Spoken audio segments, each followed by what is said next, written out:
బాబు ready బాబు. Short camera action. Quantum వ్యాలీకి algorithms రాయాలి మీరందరూ.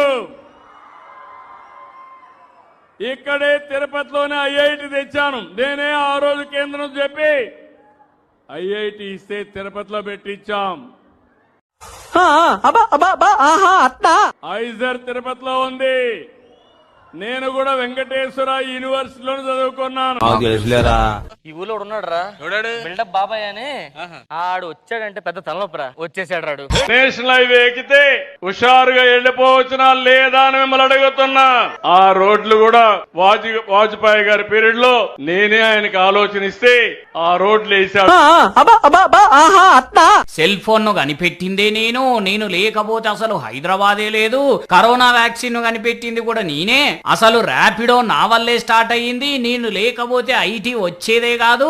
నేను లేకపోతే అసలు ఈ దునియానే ఉండకపోవు అన్నట్టు ఎప్పుడూ చెప్పే చంద్రబాబు సారు ఇప్పుడు మళ్ళేం మాట్లాడిండో ఇంటే అబ్బా అబ్బా అబ్బా అట్టనా అంటారు. ఎక్కడ దోముంటే అక్కడే మందు కొట్టే పరిస్థితి వస్తుంది. ఎక్కడ దోముంటే అక్కడే మందు కొట్టే పరిస్థితి వస్తుంది. ఇన్నరానుల్లా చంద్రాల సాల చిత్రమైన మాటలని నవ్వాపుకోకండి. నేషనల్ హైవేలు ఈయన చేయబట్టే వచ్చినాయట. అంటే బాబుగారు లేకముందు ఇక అసలు రోడ్లే లేవన్నట్ట. బాబుగారు చెప్పకపోతే ఈ రోడ్లు ఉండేటియే కాదన్నట్ట. అప్పుడు ఈ లారీలు బస్సులు చక్కగా తిరిగేటివి కాదన్నట్ట. ఏందో ఏమో అరే చెప్పుకుంటే చెప్పుకోవాలి గాని ఒకసారేమో పెద్ద నోట్ల రద్దు నేను చేయబట్టే అయింది అంటాడు. ఇంకోసారేమో పెద్ద నోట్ల రద్దు దుర్మార్గమైన చర్య అంటాడు ఆయననే. ఇట్లా అవసరానికి అనుగుణంగా మాటలు మార్చుకుంటూ పోతే ఎవరు నమ్ముతారులా? నవ్వుకోరా.